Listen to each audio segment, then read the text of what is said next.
Evening साथियों, India post GDS updates में आपका भी स्वागत करते हैं मेरे भाई। टारगेट रिलेटेड हरासमेंट मेरे भाई, जीडीएस के साथ कैसे टारगेट्स के लेके और एक हिडन प्रेशर जो कि 3 लाख ग्रामीण डाक सेवक वो चीज़ें आज तक नहीं बता पाते हैं अंदर की सच्चाई, और डाक विभाग बाहर से कितना ज़बरदस्त लगता है और जब अंदरूनी आप जब आते हो तो उसके अंदर हिडन जो प्रेशर है जो एम्प्लॉयज़ फेस करते हैं वो कहीं ना कहीं आज के इस वीडियो में आपको पूरा क्लियर हो जाएगा मेरे भाई। क्योंकि जो लोग भी भारतीय डाक को ज्वाइन करना चाहते हो, क्या आप इसके लिए तैयार हो जो आज मैं कहने जा रहा हूँ मेरे भाई?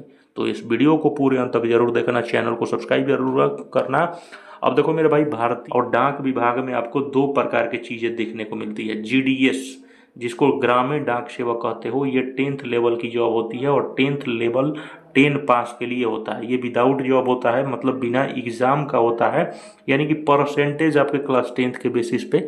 और इसमें डायरेक्ट आने के बाद आप एक पोस्टमैन की ड्यूटी संभालते हो, जिसमें 3 पोस्टें होती हैं बीपीएम, और इसी में आपको कार्यभार बहुत ज़्यादा मिल जाता है। जैसे आपको खाते खोलना, पीएलआई, कस्टमर्स के जो भी है हर एक प्रकार को सेवाओं को प्रदान करना ही करना है। और ऊपर से भी आपको कहीं ना कहीं एक टारगेट दिया जाता है, एक टारगेट सेट करके दिया जाता है कि आपको 50 खाते खोलने हैं, 100 खाते खोलने हैं।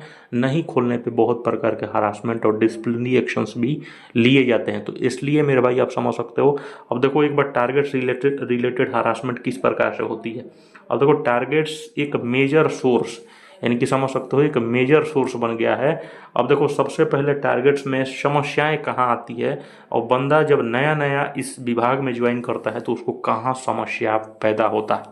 सबसे पहली पैदा होती है, आप टारगेट अगर सेट कभी भी आप लाइफ में किसी को भी टारगेट सेट करते हो तो जाहिर सी बात है उसके लिए चैलेंजेस का सामना करना पड़ सकता है। टारगेट्स भी बहुत प्रकार के होते हैं, एक लो टाइप से टारगेट्स होते हैं, और बहुत सारे लोग जो होते हैं ना वो एक नेचर के नहीं हो पाते हैं। हम जैसे मान लीजिए सपोज डेट 50 खाते का टारगेट है मेरे भाई, और किसी भाई ने अपना 10 खाता खोला, लेकिन कहीं ना कहीं वो बहुत बुरे फंस सकता है। 10 खाता मतलब आप समझ सकते हो उसका आधा भी नहीं खोले हो, ठीक है।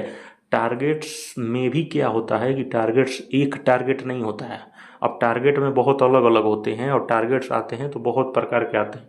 जैसे कि पीओएसबी का टारगेट्स आता है। पीओएसबी मतलब आरडी, एसबी, सेविंग्स और टीडी, इन प्रकार के अकाउंट्स को आपको खोलने होते हैं। फिर पीएलआई, आरपीएलआई हो गया जो कि भारतीय डाक का एक इंश्योरेंस हो गया, जो कि आपको करना ही करना है। जब टारगेट्स आता है तो इसमें मिनिमम 2 लाख, 5 लाख, 20 लाख का सम अश्योर्ड और प्लस में प्रीमियम करना ही करना पड़ता है।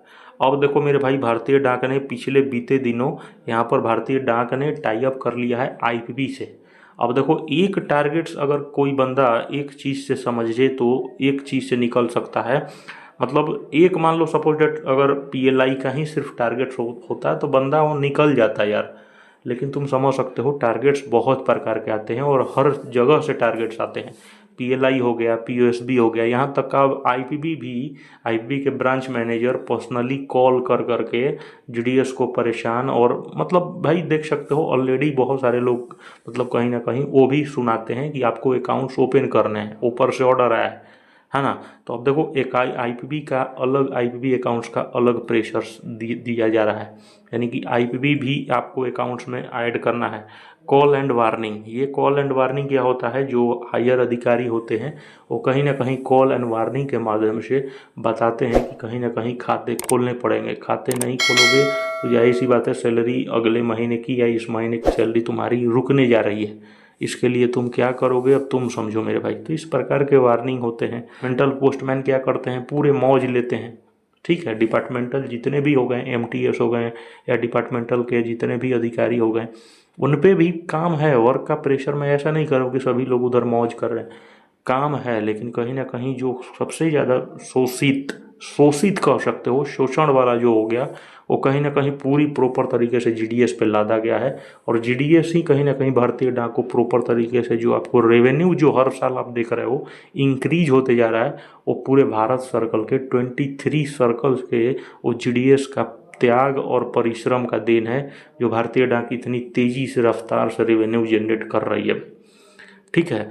तो देखो ये चीज़ें आपको करना ही करना पड़ता है। देखो अब ऊपर के आला अधिकारी जो हैं, जैसे अब हायर अधिकारी में आपको अलग अलग परेशान, आईपीबी हो गया, आईपीबी के बाद कर्ल एंड वार्निंग आता है, पीएलआई के लिए डेली मंथली।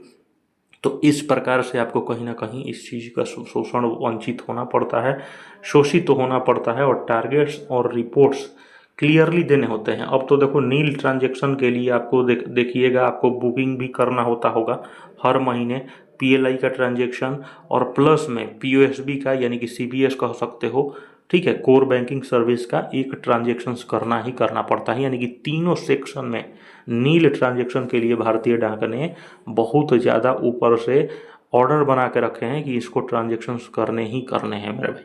यानी कि समझ लो कि अगर भारतीय डाक में अगर आप भी आए हो और आना चाहते हो तो इन तमाम प्रकार के समस्याओं का सामना करना पड़ सकता है। और जाहिर सी बात है कि इसमें ऐसा नहीं है कि स्कोप नहीं है, स्कोप काफ़ी ज़्यादा है। आप 3 ईयर्स के बाद जीडीएस टू एमटीएस बनते हो, लेकिन आपको चैलेंजेज, ये सारे चैलेंजेज आपको फेस करने ही करने पड़ेंगे किसी भी हालत में मेरे भाई। तो वीडियो को, चैनल को सब्सक्राइब करना, अपना ख्याल रखो, शेयर करो ज़्यादा से ज़्यादा, अपना ख्याल